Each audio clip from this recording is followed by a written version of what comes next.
Another weekend, another 15 recruits coming to Austin on official visits. We've got all the insider intel on the names you need to know on today's episode of Locked On Longhorns. Intro.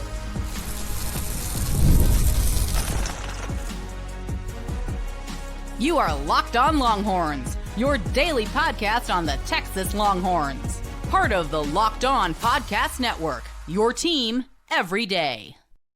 Welcome in. You are locked on to the Texas Longhorns. I'm your host, BK Brad Kellner, Texas grad, Austin local, and longtime sports radio host here in the Lone Star State.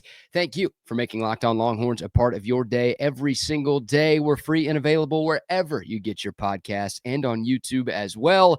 Please like, subscribe, leave a comment, and tell your Longhorn friends about Locked On, your team every day. Today's episode is brought to you by Game Time. Download the Game Time app, create an account, and use code LOCKEDONCollege for $20 off your first purchase. We've got more kickoff times for the 2025 season and some updates for Longhorn baseball, softball, and basketball coming up a little bit later. But first, last weekend, 13 Texas targets were in town.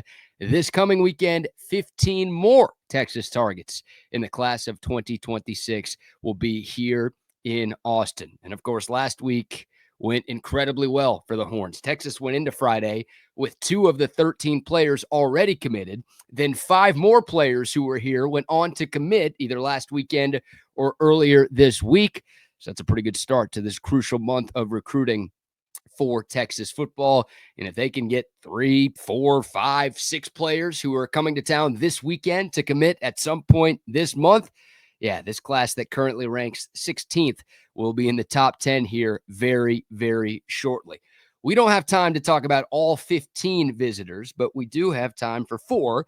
And these 4 targets are guys who could make or break this class for Texas. And we'll start with Felix Ojo. We talked about him a little bit earlier this week when Ojo announced that he was canceling his visit that he had planned for Norman next weekend. That was great news. Look, any bad news for Oklahoma is generally good news for Texas, but most folks in the industry kind of thought that this was a Texas OU battle for the 5-star offensive tackle out of Mansfield Lake Ridge. Now, look, Ohio State and Michigan are both still in the mix. They're not going to go away quietly. Texas Tech has more money than seemingly anybody right now. They're still involved as well, so I don't want to call this a complete lock for Texas. But the Longhorns are in a great spot with the top-ranked player in the state. Not only the top-ranked offensive lineman, but the top player in the state of Texas for 2026. And Texas has been on Felix Ojo for a long time. They offered him last June, and he has been viewed as the sort of crown jewel for this recruiting class pretty much since then. He's the top offensive line target for Kyle Flood and Texas. And again, when you're the top player in the state, and a top 10 player nationally, it's very easy to see why. Texas has had the presumptive lead for this guy for a while. The hope is a good visit this weekend and a commitment here could be coming within the coming weeks. I mean, this could be your next Kelvin Banks. Trevor Gooseby, your new left tackle, he's potentially gone after this year. Nick Brooks, we're waiting in the wing. Maybe Felix Ojo comes in and starts at left tackle after him. Hell, Kelvin Banks started as a true freshman back in 2022. Maybe Felix Ojo is that good to where he could be doing the same when he steps foot on campus. So that would be a huge get. Again, a top priority, maybe the top priority for Texas in the class of 2026. Felix Ojo will be here this weekend. Next on the list, another 5-star linebacker, Xavier Griffin, the one-time USC commit. He was committed to the Trojans for about 10 months before he decommitted back in May. He will also be in town this weekend. And he was here on an unofficial back in April. And things went so well at the Longhorn City Limits event a couple of months ago that he set up this official visit when he was here in April. So Texas in a solid spot. Alan Clark and Johnny Nansen, kind of the lead recruiters for the Horns for Xavier Griffin. They did a fantastic job. I don't think a lot of people viewed Texas as a serious contender for Griffin when he came here in April, but leaving that weekend, Texas really elevated its status and is now very much in contention on this recruitment. But most people, myself included, kind of believe that Alabama is the team to beat in this one. Griffin visited the Crimson Tide last weekend. He's also looking at Ohio State. So we're talking about some big dogs when it comes to recruiting that are in the mix for this 5-star linebacker right now. Again, the good news is Texas is getting an official visit. They got an unofficial visit. So Griffin has been here a couple of times. So they still have a chance.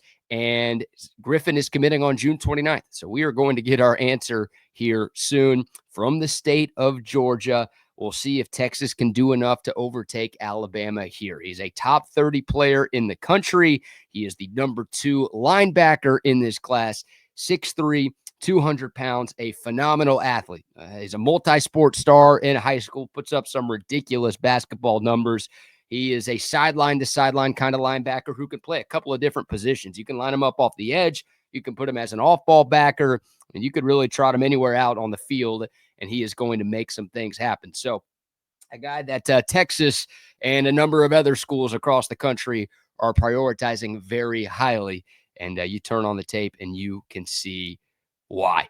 Up next, 4-star wide receiver / athlete Jaylen Lot. He plays his high school football at Frisco Panther Creek up in the Metroplex. And again, he's some sites have him as a wide receiver. Some have him as an athlete. He's a 2-way player in high school. He's a guy that maybe is good enough to play both ways when he gets to college. The 5th-ranked athlete in the class and a top 50 player overall. So another big-time player that Texas is going hard after. And Texas is in a good spot for Jaylen Lot. Here's the good news. Jaylen Lot is a legacy. Both of his parents graduated from Texas, and they were both athletic stars at UT. His dad, James, won 4 NCAA championships in the high jump back in the day, and he also played football for the Longhorns. His mom, Faye, played basketball for all 4 years of her college career at Texas. So, again, both parents went to and graduated from Texas. They both played sports at Texas. That is great news if you are a Texas fan, and I assume if you're tuned in, you are. The bad news, Texas isn't alone. Oregon and USC are still heavily involved here. Oregon will get the last visit next weekend. So Lot's here this coming weekend. He will be in Eugene next weekend, and then the commitment will be announced on July 4th. So we won't have to wait very much longer for this one either. The other bad, Terry Joseph was kind of the lead recruiter on Jaylen Lot for a while. Obviously, Terry Joseph now with the New Orleans Saints, not part of the Texas staff anymore. So, look, Texas has had time to introduce Mark Orve and Dwayne Aquina to Jaylen Lot. And again, I think Texas is in a good standing here. If you ask me right now where I think Jaylen Lot ends up, I would say Austin, Texas, USA, America.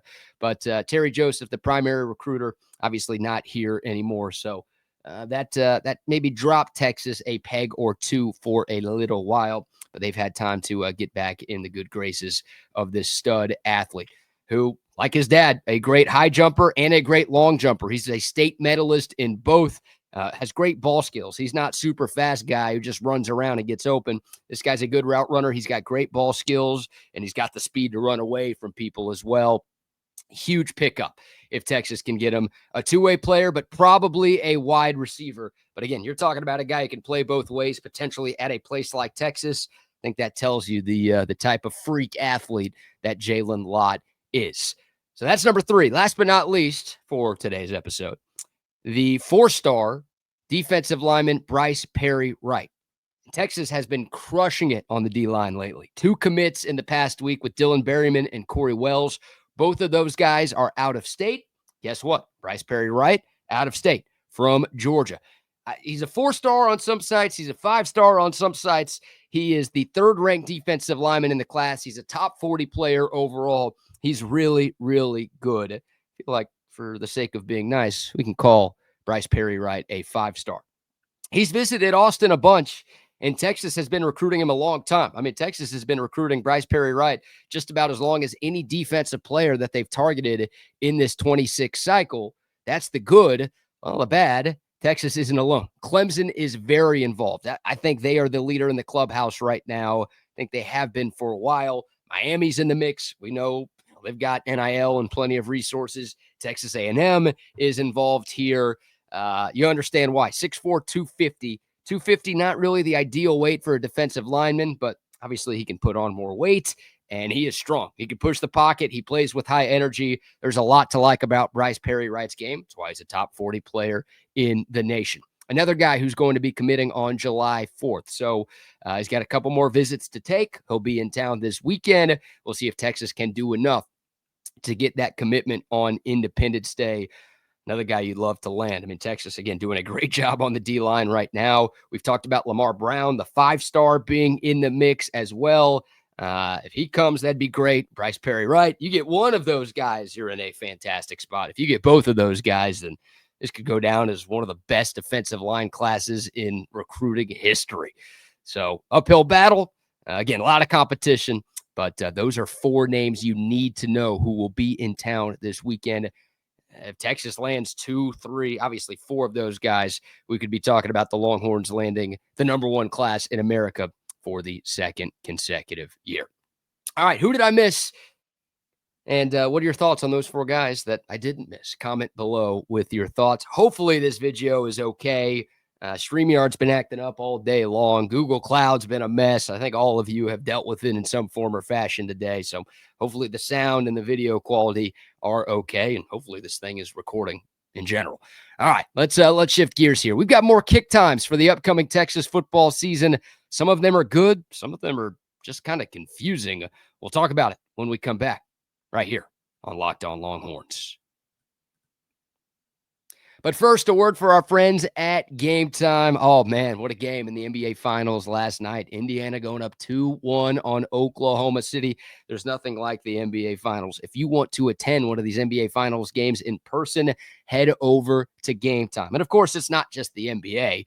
You can get playoff hockey tickets. You can get Major League Baseball tickets. And, obviously, when football season rolls around, Game Time has you covered. Killer last-minute deals, no surprise fees. You can even see the exact view from your seat before you purchase your tickets. Game Time has taken all of the mystery and all of the stress about ticket buying. It used to be such a pain, not anymore with Game Time. And they've got the Game Time guarantee, so you know you are getting the best deal. This is a total game changer for buying tickets for sports, concerts, comedy shows, you name it. Download the Game Time app. Create an account and use the promo code LOCKEDONCollege, and you're going to get $20 off your first purchase. Terms apply. Again, download that Game Time app, use the promo code LOCKEDONCollege, and you will get $20 off your first purchase. Last-minute tickets, lowest price, guaranteed. All right, back here on Locked On Longhorns, your team every day. We got a little more clarification for the 2025 Texas schedule yesterday as the SEC announced more kickoff times and TV networks around the conference. Going into yesterday, we knew 6 of the 12 regular season game times for Texas.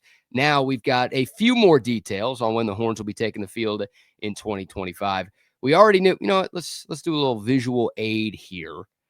There you go, a little screen share. Hopefully that's visible enough. But hey, if you're tuned in via podcast, we'll talk you through everything that we're showing on screen. We already knew the game times for the 4 non-conference games, right? Ohio State will be a big noon kickoff on August 30th, much to their dismay.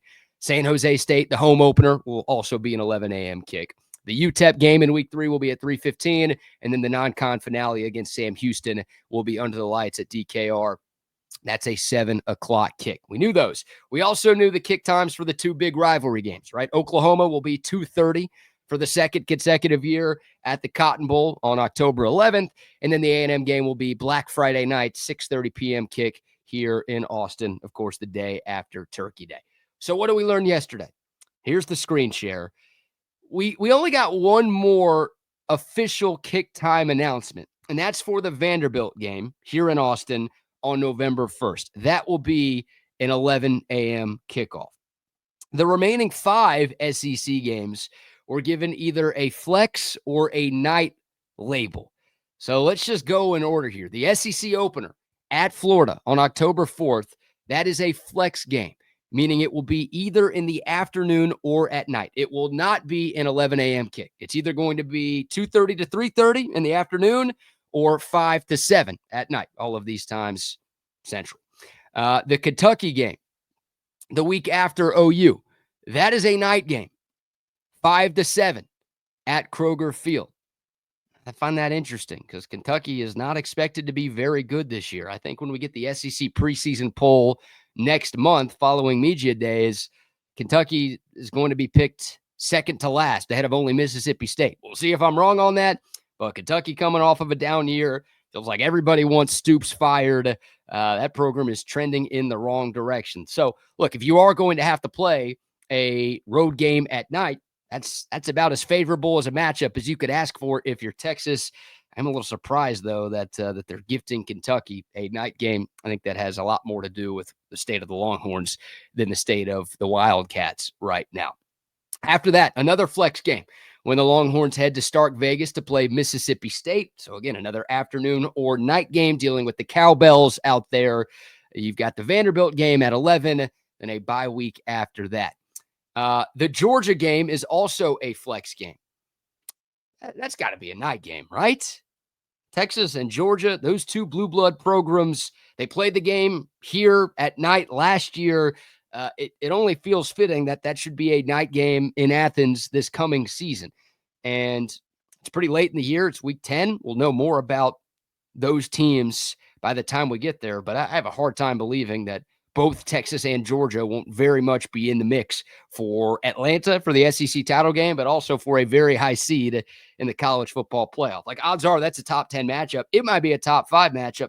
Hell, it might be a top 3 matchup when we get there. So you want those games played at night. It's not on Fox. You don't have to worry about a big noon kick for that one. Texas and Georgia should be under the lights. And I went and looked at the other big college football games on that Saturday, November 15th. There's some decent games, but nothing in the same stratosphere as UT and UGA. So I think when we get there, that will be a night game. I think they should already announce it right now. I want it to be a night game. I'm not a huge believer in, games are significantly tougher if they're played at night. To me, if you're a really good team, you go on the road and you beat anybody at any time. Like Georgia came into Austin last year in a night game, and unfortunately, they punked Texas. I would love for Texas to return the favor under the lights at Georgia with everybody watching because more people watch those primetime games. So a little surprised they just didn't, pull the trigger on that one and say, we're playing it at night. But as of now, it is a flex game. Then the final 2 games of the year, the Arkansas game, the penultimate game, that is another flex game. Last year, Texas played at Arkansas at 11 a.m. This year, it will be either an afternoon or a night game at Texas. And then, of course, to wrap things up, the Aggies on Black Friday night. So the big takeaways, I just gave you all a lot there. Hopefully that wasn't the most painful thing in the world to listen to. Big takeaways, Texas is only going to play 3 11 a.m. games this year. The first 2 games of the season at Ohio State and then the home opener against San Jose State. And then the Vanderbilt game. That is it. There are no more possibilities for 11 a.m. games, and I'm not a huge fan of the early kickoff, so I am glad that that number isn't any higher than that. With all of these flex games on the slate, the Longhorns can play up to 7 primetime games this season. At minimum, it's 3. We know Sam Houston's a night game. We know Kentucky's a night game. We know A&M is a night game. So at least 3 under the lights games for the Horns, but that number can get up to 7. Florida, Mississippi State, Georgia, and Arkansas could all also be evening kickoffs. Again, Georgia should be a night game. Kentucky shouldn't be, but if you are going to have to play a road game in this league this year, that's one of the easier games, as is Mississippi State. If you're Texas, we talked about this a lot last year, and look, Texas's schedule is a lot harder in 2025 than it was in 2024. Number one, you've got Ohio State on the road to open things up. I know you played the defending champs on the road last season, but 2024 Michigan, not as good as what I think 2025 Ohio State's going to be. So your non-con game is a lot tougher. You've got to go to Georgia. You've got to go to Florida. You only have 3 true home games in the conference this year because your 4th home game is Texas OU in Dallas. So it's tougher than it was last season, and you have to go to Ohio State and to Georgia, so I'm not going to call it easy. But if you just look at the opponents in the SEC, I mean, once again, another year with no Alabama, no LSU, no Tennessee, no Ole Miss, no Missouri. Like, take advantage. Last year, this is the last year where it's guaranteed that Texas will have an easier path. We have no idea what the SEC schedule is going to look like in 2026. Heck, there could be a ninth conference game that year, which would automatically make things tougher. But you get Mississippi State, Kentucky, Vanderbilt, and Arkansas in the same year. Those are four of the worst teams in the league. You've got Florida. Again, it won't be easy, but Florida's still down by their standards right now.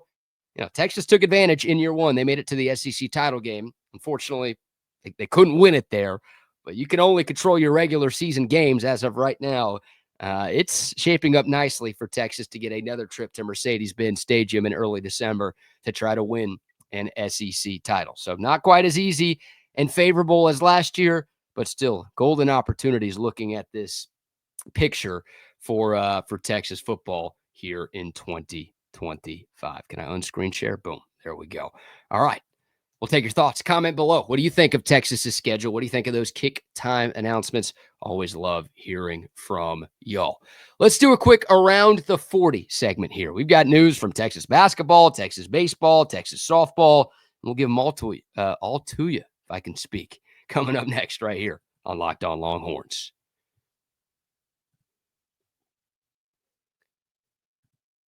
All right, welcome back to Locked On Longhorns, your team every day. Time for another edition of Around the 40 right here on Locked On Longhorns, where we rapid fire through a few non-football storylines from the University of Texas.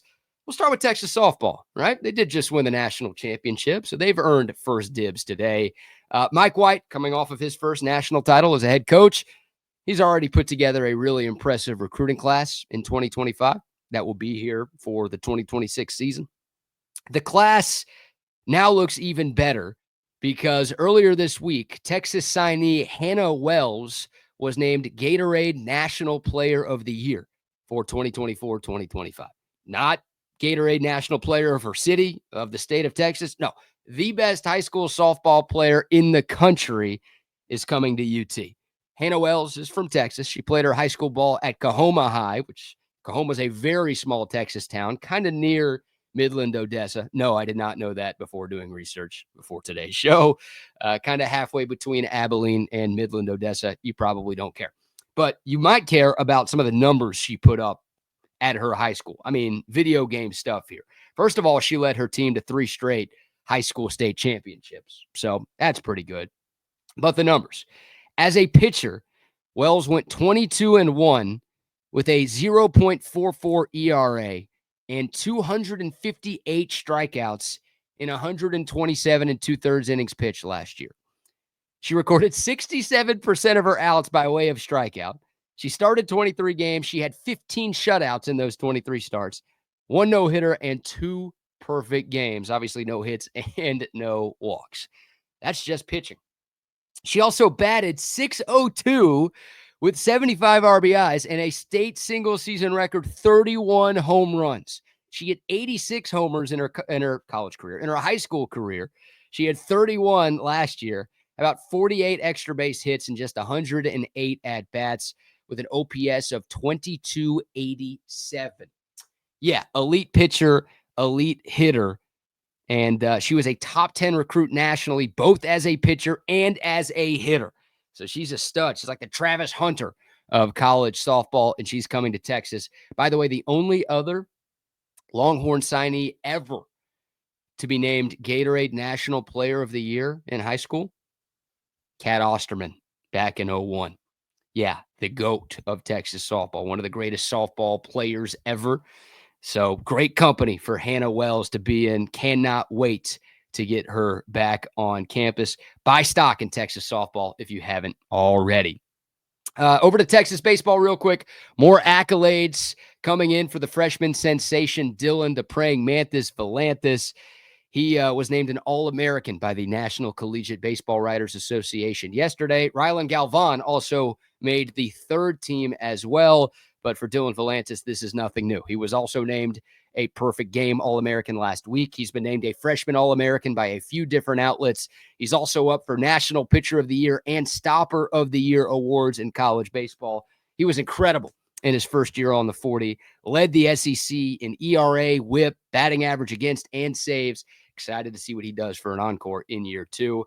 I wonder if he moves to the rotation. Guys want to be starters because starters make more money when they get to the big leagues. So I wonder what Dylan Volanthus and what Max Weiner decide to do in regards to his future. But either way, I mean, Texas has a big-time weapon for the next 2 years, while Volanthus is a Longhorn. That guy is a beast. Last but not least, don't accuse Texas basketball of ducking competition. Today, it was reported that the Longhorns will host Virginia in early December as a part of the SEC ACC Challenge. Yeah, Virginia, big-time program. It's won a national championship within the last decade. Texas has non-conference games against Duke in Charlotte, basically a road game, at UConn in Hartford, and then Virginia. And oh, by the way, the Horns will also play in the Maui Invitational. I think that's the week of the A&M football game in November around Thanksgiving. Baylor, Oregon, USC, a couple of other great teams in that field this year. So a much tougher non-conference slate for the Longhorns than last season. Texas will be tested early, and we will learn a lot about Sean Miller's first-year squad early in the season. I wish more of those big non-conference games were at home. I guess beggars can't be choosers, but, I want to give the Moody Center crowd some better games to watch versus what we saw in non-conference play last year. I mean, it was pathetic, some of the teams that were coming to Austin in 24-25. Texas doing a better job at least scheduling tougher opponents. Again, you do get that Virginia game at the Mood, but, UConn and Duke and that Maui Invitational, obviously games away from the ATX. We'll see what the rest of the slate looks like. But again, not an easy start to Sean Miller's first year. He'll have his work cut out for him in the early stages of his Texas coaching career. But I'm excited now that we're getting actual game times and opponents. It'll be fun. Big Texas basketball fan and looking forward to the future under Coach Miller. All right, there's a quick look around the 40 acres, and that will wrap up today's episode of Locked On Longhorns. If you made it this far, number one, thank you. Number two, please remember to like, comment, rate 5 stars, share, subscribe, all of those great things. Really appreciate y'all making Locked On Longhorns a part of your day. For your next listen, check out the Locked On Portal Show with Brian Smith. He's talking all things college football recruiting. He's talking all things college football transfer portal, so you can be the most informed fan wherever you go. Just find the portal on YouTube or wherever you listen to your podcast. More recruiting talk on tomorrow's show. And who knows, man, never a dull moment on the 40 acres. We'll preview the big OV weekend. We'll talk more Texas football. We'll see what else is happening around the 40.